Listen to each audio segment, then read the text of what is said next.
Hello friends, welcome to study with Sunil. देखिए दोस्तों, हमने इंडियन हिस्ट्री के क्वेश्चन आंसर की जो सीरीज शुरू कर रखी है, उसमें सबसे पहले अपने बात की थी प्रागैतिहासिक काल और जो आपकी हड़प्पा सभ्यता है उससे रिलेटेड जो मोस्ट इंपॉर्टेंट क्वेश्चन आंसर बनते हैं उनके बारे में अपन बात कर चुके हैं।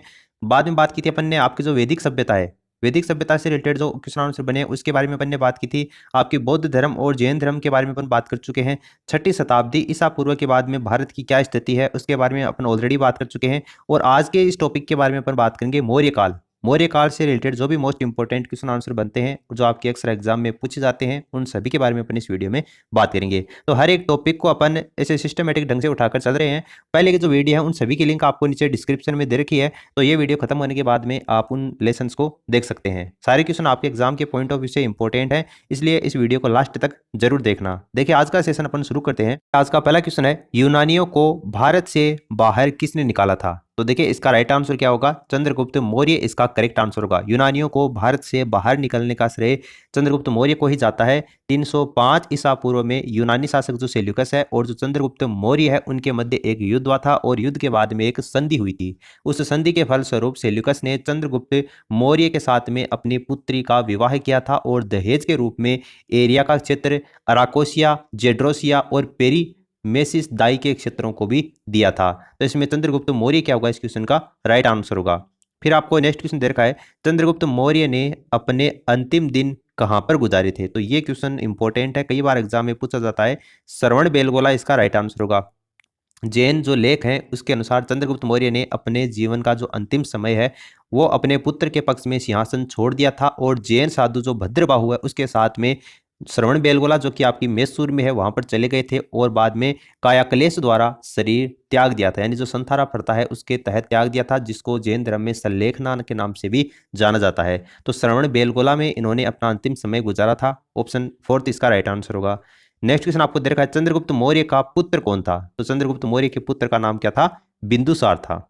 बिंदुसार सम्राट चंद्रगुप्त मौर्य का पुत्र था और बिंदुसार को अमित्र घात के नाम से भी जाना जाता है। तो अमित्र घात भी बिंदुसार को ही कहा जाता है। यूनानी शासक ने इसे अमित्रोचेट्स के नाम से भी जानते हैं। बिंदुसार ने अपने पिता के जिस विशाल साम्राज्य को उत्तराधिकार में प्राप्त किया था उसे अक्षुण्ण बनाए रखा था।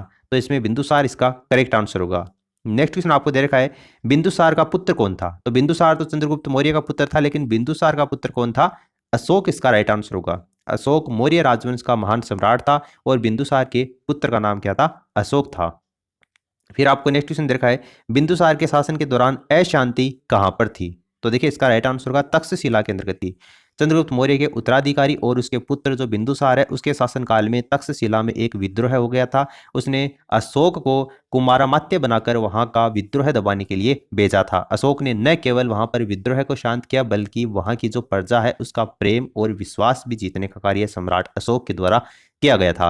तो तक्षशिला में विद्रोह छिड़ गया था बिंदुसार के शासन के दौरान। फिर आपको नेक्स्ट क्वेश्चन दे रखा है, अशोक के अधीन मौर्य राजतंत्र का सबसे सही वर्णन निम्न में से होगा? तो किसके अंतर्गत ये किया गया है ये आपको बताना है। तो केंद्रीकृत एकाधिपत्य इसका राइट आंसर होगा। अशोक के अधीन मौर्य राजतंत्र केंद्रीकृत शासन के आधिपत्य पर आधारित था, इसलिए ऑप्शन 2 इसका करेक्ट आंसर होगा।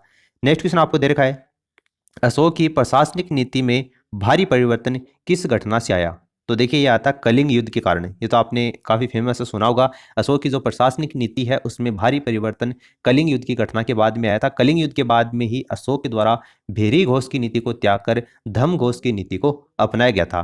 तो कलिंग युद्ध क्या होगा? इसका करेक्ट आंसर होगा। नेक्स्ट क्वेश्चन आपको दे रखा है, निम्न में से वह व्यक्ति कौन था जिसका नाम देवनाम प्रियदर्शी था? तो देखिए इसका राइट आंसर होगा, मौर्य राजा था और उसका नाम था अशोक। मौर्य सम्राट अशोक के अभिलेखों से उसे देवनाम प्रिय या फिर देवनाम प्रियदर्शी राजा के नाम से भी जाना जाता है। ये उपाधियां उन्होंने ग्रहण की थी। मास्की, गुर्जरा, निट्टूर और जो लेख प्राप्त हुए हैं उसमें उसका नाम क्या मिलता है? अशोक मिलता है। जो पुराणों में उसे अशोक वर्धन के नाम से भी जाना जाता है। तो ये आप ध्यान रखना, मौर्य राजा अशोक इसका करेक्ट आंसर होगा। नेक्स्ट क्वेश्चन आपको दे रखा है, निम्न में से किसकी जानकारी अशोक के शिलालेखों से मिलती है? तो देखिए इसका करेक्ट आंसर होगा जीवन वृत्त, आंतरिक नीति और विदेश नीति। तो सभी विकल्प सही हैं, ये इसका करेक्ट आंसर होगा। अशोक का इतिहास हमें मुख्यतः उसके अभिलेखों से ही प्राप्त होता है और उसके अभिलेखों का जो विभाजन है वो 3 वर्गों में किया गया है। एक तो आपका आता है इसमें शिलालेख, एक आता है इसमें स्तंभ लेख और एक आता है गुहा लेख। तो इन 3 प्रकार के जो लेख हैं उसमें महान सम्राट जो अशोक है उसके जीवन के बारे में जानकारी प्राप्त होती है। शिलालेख 14 विभिन्न लेखों का एक समूह है जो कि 8 भिन्न भिन्न स्थानों से प्राप्त हुए हैं। तो इसमें सभी विकल्प सही हैं, ये इसका करेक्ट आंसर होगा। नेक्स्ट क्वेश्चन आपको देखा है, कलिंग युद्ध के बाद में निम्न में से किसने महाराज अशोक के रूपांतरण को दर्ज किया था? तो देखिए इसका राइट आंसर है रोक एडिक्ट। रोक एडिक्ट का मतलब क्या होता है? जो शिलालेख है उन्हीं की बात हो रही है। और 13वें शिलालेख के बारे में आपने काफी सुना होगा। तो 13वें शिलालेख से कलिंग युद्ध का जो मतलब वर्णन किया गया है उसमें वहां से उसकी जानकारी प्राप्त होती है। ये जो घटना है वो अशोक के शासनकाल के 8वें वर्ष में अर्थात 261 ईसा पूर्व में घटित हुई थी। और इस शिलालेख में उसके कलिंग युद्ध में जो पीड़ा हुई थी, जो उसको दुख हुआ था, जो उसने पश्चाताप व्यक्त किया है, वो इसके बारे में यहाँ पर 13वें शिलालेख में इसका वर्णन किया गया है। उसके बाद में उन्होंने युद्ध त्याग की घोषणा भी कर दी थी। तो शिलालेख 13 क्या होगा? इसका करेक्ट आंसर होगा। देखिए इसी क्वेश्चन के ऊपर आधारित कुछ और भी क्वेश्चन आपके एग्जाम में पूछे जाते हैं घुमाकर कि कलिंग युद्ध किस वर्ष में हुआ था। इस तरीके से क्वेश्चन पूछा जाता है। तो अभी मैंने आपको बताया है 261 ईसा पूर्व में कलिंग का युद्ध हुआ था। इसके अलावा एक क्वेश्चन आपको पूछा जाता है कि अशोक पर कलिंग युद्ध का प्रभाव कहाँ पर दिखाई देता है। तो अपने बात की है जो शिलाएं हैं उसका जो 13वां शिलालेख है उसके ऊपर इसका वर्णन किया गया है। इसके अलावा एक क्वेश्चन आपको पूछा जाता है कि किस शिला राजा देश में अशोक ने कलिंग युद्ध के हताहतों का उल्लेख किया है और युद्ध त्याग की घोषणा की है। तो ये 13वें शिलालेख में की है, इसलिए ऑप्शन आपका जो फोर्थ है वो इसका करेक्ट आंसर हो जाएगा। देखिए क्वेश्चन है वो काफी घुमाकर पूछे जाते हैं आजकल एग्जाम में, इसलिए आप थोड़ा सा लैंग्वेज का ध्यान रखा करो। नेक्स्ट क्वेश्चन आपको देखा है, चंद्रगुप्त मौर्य के दरबार में भेजा गया जो यूनानी राजदूत है वो कौन था? तो देखिए इसका राइट आंसर होगा मेगास्थनीज। ये जो आपको ऑप्शन दे रखे हैं इसमें मेगास्थनीज इसका करेक्ट आंसर होगा। यही सबसे पहले भारत आया था। मेगास्थनीज यूनानी यानी कि जो ग्रीस है उसका शासक जो सेल्यूकस निकेटर है उसका एक राजदूत था जो चंद्रगुप्त मौर्य के दरबार में आया था। और इसने अपनी जो प्रसिद्ध पुस्तक है जिसका नाम है इंडिका, उसमें मौर्य युगीन साम्राज्य और इसके प्रशासन के विषय के बारे में लिखा है। तो मेगास्थनीज क्या होगा? इसका करेक्ट आंसर होगा। फिर आपको नेक्स्ट क्वेश्चन दे रखा है, अशोक ने किस बौद्ध साधु से प्रभावित होकर बौद्ध धर्म अपनाया था? तो ये क्वेश्चन इंपॉर्टेंट है। इसका राइट आंसर होगा उपगुप्त। सिंहली जो अनुश्रुतियां हैं, दीपवंश हैं और जो महावंश हैं उनके अनुसार अशोक को उसके शासन के चौथे वर्ष में निग्रोध नामक भिक्षु ने बौद्ध धर्म में दीक्षित किया था। और दिव्यावदान अशोक को बौद्ध धर्म में दीक्षित करने का श्रेय उपगुप्त नाम का जो बौद्ध भिक्षु है उसी को दिया जाता है। इसलिए उपगुप्त क्या होगा? इसका करेक्ट आंसर होगा। नेक्स्ट क्वेश्चन आपको दे रखा है, चंद्रगुप्त मौर्य का प्रसिद्ध गुरु निम्न में से किस विद्या केंद्र से संबंधित था? तो देखिए इसका राइट आंसर होगा तक्षशिला। चंद्रगुप्त मौर्य का प्रसिद्ध गुरु जिसका नाम क्या था? चाणक्य था। तक्षशिला विद्या केंद्र से यह संबंधित था। ऑप्शन फर्स्ट इसका करेक्ट आंसर होगा। नेक्स्ट क्वेश्चन आपको देखा है, मौर्य काल के दौरान शिक्षा का सबसे प्रसिद्ध केंद्र कौन सा था? तो देखिए इसका राइट आंसर होगा तक्षशिला। मौर्य काल में शिक्षा का सर्वाधिक प्रसिद्ध केंद्र कौन सा था? तक्षशिला था। और यहाँ पर विश्व भर से लोग पढ़ने के लिए आते थे। और यह वर्तमान में कहाँ पर आपका? इस्लामाबाद में, जो कि पाकिस्तान की राजधानी है, वहां पर यह स्थित है। उससे कुछ दूरी पर पश्चिम में यह स्थित है। तो इस्लामाबाद में यह माना जाता है। चंद्रगुप्त मौर्य ने सैनिक शिक्षा तक्षशिला से ही प्राप्त किया था। चाणक्य यहाँ का प्रसिद्ध एक आचार्य था। तो तक्षशिला इसका करेक्ट आंसर होगा। नेक्स्ट क्वेश्चन आपको दे रखा है, अर्थशास्त्र के लेखक किसके समकालीन थे? ये क्वेश्चन इंपॉर्टेंट है। अर्थशास्त्र के लेखक किसके समकालीन थे? चंद्रगुप्त मौर्य के समकालीन थे। चंद्रगुप्त मौर्य ने चाणक्य या फिर इसको कौटिल्य की सहायता से अंतिम नंद वंशीय शासक जो धनानंद है उसको पराजित किया था। और 322 ईसा पूर्व में मौर्य साम्राज्य की स्थापना की थी। अर्थशास्त्र का लेखक कौन आपका? कौटिल्य है। और चंद्रगुप्त मौर्य का क्या था? वो प्रधानमंत्री था। तो ऑप्शन आपका सेकंड क्या होगा? इसका करेक्ट आंसर होगा। नेक्स्ट क्वेश्चन आपको दे रखा है, अशोक के शिलालेख किस लिपि में खुदे गए हैं? ब्रह्मी लिपि के अंतर्गत ये खुदे गए हैं। अशोक ने जो अभिलेख है उसको शाहबाजगढ़ी और मानसेहरा के अभिलेख खरोष्टी लिपि में है। तक्षशिला और लघुमान जो अभिलेख है वो आर्मेयिक लिपि में है। सरेकुना अभिलेख आर्मेयिक और ग्रीक लिपि में है। इसके अलावा जो सभी अभिलेख हैं, जो छोटे अभिलेख हैं, स्तंभ लेख हैं, लघु स्तंभ हैं, वो सारे अभिलेख ब्रह्मी लिपि के अंतर्गत लिखे गए हैं। तो ये आप थोड़ा ध्यान में रखना। इसमें ऑप्शन सेकंड इसका करेक्ट आंसर होगा। फिर आपको नेक्स्ट क्वेश्चन दे रखा है, निम्न में से किसने और कब पहली बार अशोक के शिलालेखों का अर्थ स्पष्ट किया था? तो देखिए जेम्स प्रिंसेप ने किया था और 1837 ईस्वी में किया था।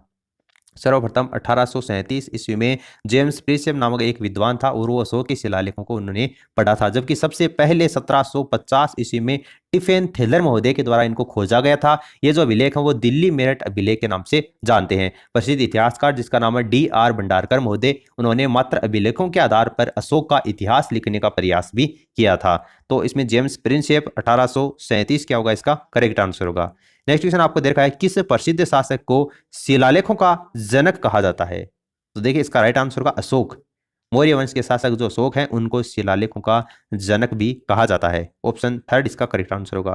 नेक्स्ट क्वेश्चन आपको देखा है, निम्न में से कौन सा तत्व धम्म में वर्णित नहीं है?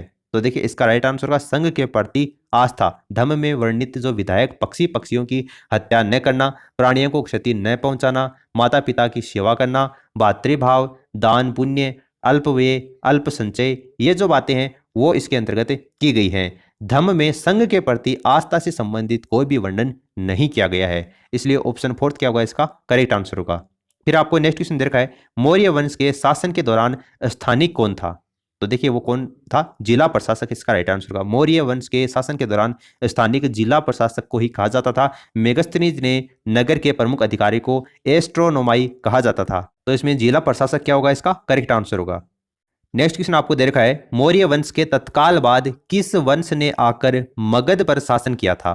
तो देखिए इंपॉर्टेंट क्वेश्चन है, शुंग वंश क्या होगा इसका करेक्ट आंसर होगा। अंतिम मौर्य सम्राट कौन था? ये क्वेश्चन भी कई बार एग्जाम में पूछा जाता है। तो वृद्धत है वो अंतिम मौर्य सम्राट था और इसकी हत्या करके पुष्यमित्र शुंग के द्वारा 184 ईसा पूर्व में शुंग वंश की स्थापना की थी। तो इसमें शुंग वंश इसका करेक्ट आंसर होगा।